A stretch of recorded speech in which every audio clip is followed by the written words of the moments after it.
Hello dear students, कैसे हैं आप लोग। उम्मीद है आप सभी बहुत अच्छे होंगे। और इस वीडियो में हम जो सॉल्व करेंगे वो है property, angle sum property solve करेंगे। पहले ट्रायंगल की और फिर उसके बाद में क्वाड्रिलेटरल की। ठीक है। और इसके शॉर्टकट भी बताऊंगा मैं कैसे पता करते हैं। ठीक है। तो पहले मैं सॉल्व करूंगा और ट्रायंगल की प्रॉपर्टी को, एंगल सम प्रॉपर्टी जो है ट्रायंगल की सॉल्व करने के लिए हमें पता होना चाहिए कि लीनियर पेयर क्या होता है। ठीक है। क्योंकि उसी के इस्तेमाल से हम इसको प्रूव कर पाएंगे। क्या कि एंगल सम प्रॉपर्टी जो होती है ट्रायंगल की वो 180 होती है, और जो क्वाड्रिलेटरल की एंगल सम प्रॉपर्टी होती है वो होती है 360। ठीक है। तो ये चीज़ हम प्रूव करेंगे इस वीडियो के अंदर। तो पहले मैं बात करूँगा angle sum property of triangle की, जो कि होती है 180। वैसे तो हम किसी भी पॉलीगन के लिए एंगल सम पता कर लेते हैं। एंगल सम मतलब जैसे ये ट्रायंगल है और इसके सारे इंटीरियर एंगल का सम हमें पता करना हो। ठीक है। और वो पॉलीगन शर्त यह है कि रेगुलर पॉलीगन होना चाहिए। रेगुलर का मतलब यह है कि जिसकी साइड्स और एंगल बराबर होते हैं। ठीक है। जैसे इसमें एंगल 1 2 3 है, 3 साइड्स हैं इसके अंदर, तो इसका फॉर्मूला होता है एक शॉर्टकट वाला, n-2 इंटू 180। ठीक है। n क्या है? n जो है नंबर ऑफ साइड्स को बताता है। ठीक है, नंबर ऑफ साइड्स। जैसे ट्राइंगल की अगर मैं बात करूं तो इसमें 1 2 3 नंबर ऑफ साइड्स हैं, तो n की जगह पर मैं 3 लिख सकता हूं, -2 इंटू 180। तो 3 - 2 होता है 1 इंटू 180। तो इस तरीके से इसकी एंगल सम प्रॉपर्टी हमें पता चल गई। मान लीजिए हमें पेंटागन, जिसके अंदर ये रेगुलर पेंटागन है। ठीक है, क्योंकि ये फॉर्मूला सिर्फ रेगुलर पॉलीगन के लिए इस्तेमाल होगा। तो इसमें जो n की वैल्यू होगी यानी नंबर ऑफ साइड 5 है, जब इसके अंदर पुट करूँगा तो मैं इसका एंगल सम पता कर सकता हूँ।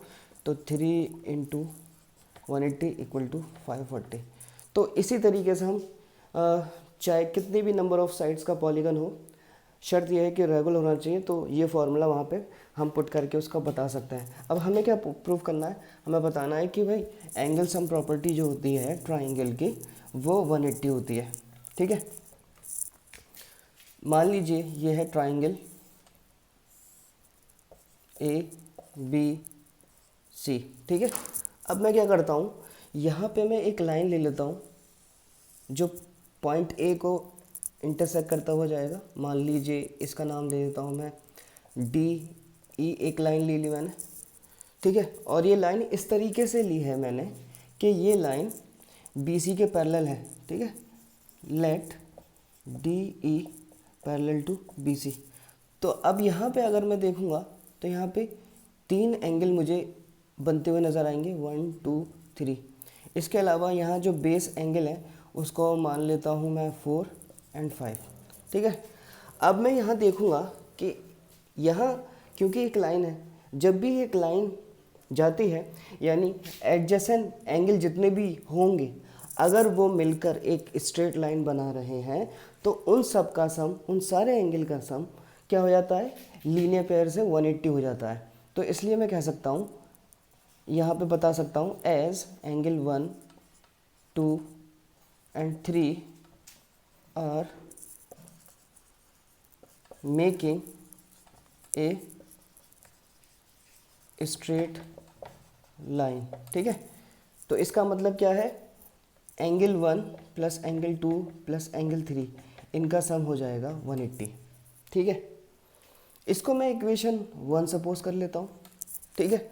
अब अगर मैं देखूँ, इससे पहले चैप्टर 6 में देखा था हमने, ठीक है, क्लास 9 की किताब से, कि उसमें क्या था, जब भी दो लाइन पैरेलल होती हैं, ठीक है, और उसमें तीसरी लाइन उनको दो अलग अलग पॉइंट पे इंटरसेक्ट करती है, तो वहाँ पे 3 तरह के एंगल हमने बनते हुए देखे थे। ऑल्टरनेट एंगल, करस्पॉन्डिंग एंगल और angle on the same side of transversal. तो यहाँ जो हम देखेंगे, ये DE जो है पैरेलल है BC के, तो यहाँ एंगल 1 है और इधर जो है एंगल 4 है। तो ये दोनों एंगल जो हैं एंगल 1 एंगल 4 के बराबर होगा, क्योंकि ये जो है AB एज अ ट्रांसवर्सल, यहाँ पे मैं कह सकता हूँ कि DE पैरेलल टू BC, और यहाँ पे AB जो है ट्रांसवर्सल है,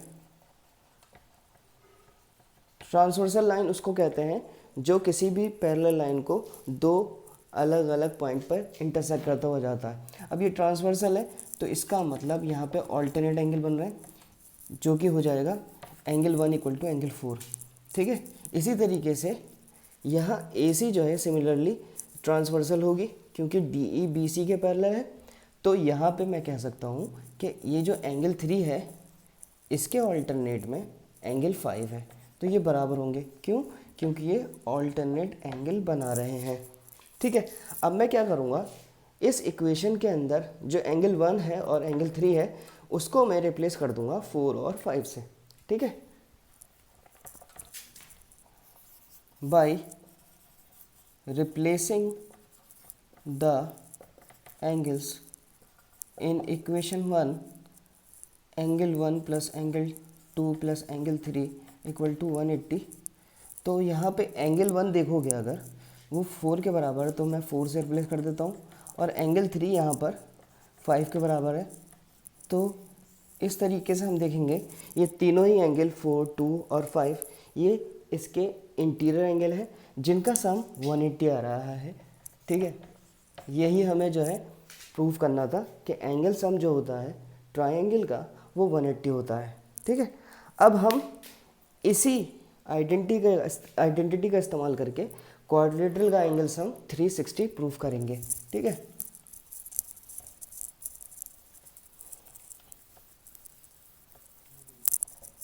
मान लीजिए हमारे पास एक क्वाड्रिलेटरल है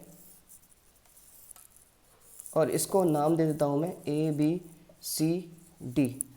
ठीक है, अब इसका हर एक एंगल मुझे प्रूव करना है, मतलब एंगल सम जो है इसका।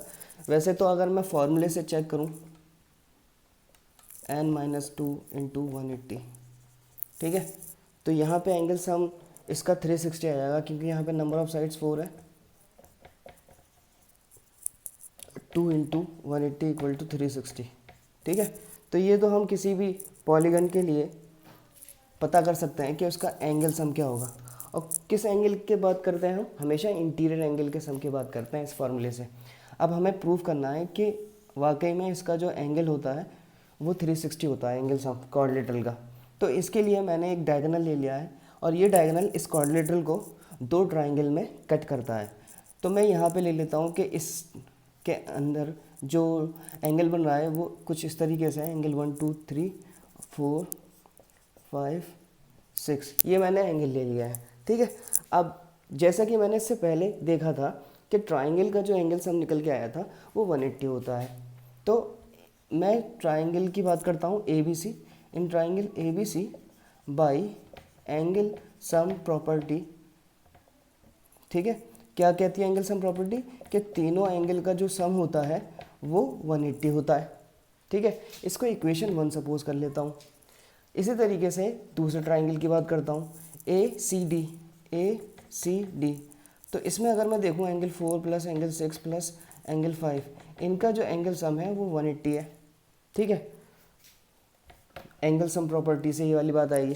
अब मैं क्या करूँ, मैं अगर इन दोनों इक्वेशन को ऐड कर दूँ, एडिंग इक्वेशन 1 प्लस 2, तो यहाँ देखूँगा मैं angle 1 plus angle 2 plus angle 3। इस इक्वेशन से ऐड कैसे करते हैं इक्वेशन को? लेफ़्ट साइड को लेफ़्ट साइड के साथ ऐड करते हैं, तो ये चीज़ इस चीज़ के साथ ऐड हो जाएगी, angle 4 plus angle 6 plus angle 5। और यहाँ राइट साइड में 180 है तो राइट साइड के साथ ऐड हो जाएगा। अगर मैं देखूँ एंगल 1 और एंगल 4, एंगल 1 एंगल 4 किसके बराबर है? एंगल A के बराबर है। ठीक है, ऐसी एंगल 6 और एंगल 3 ये एंगल C के बराबर है, और एंगल 2 जो है एंगल B के बराबर है, और एंगल 5 एंगल D के बराबर है। 180 360 होता है।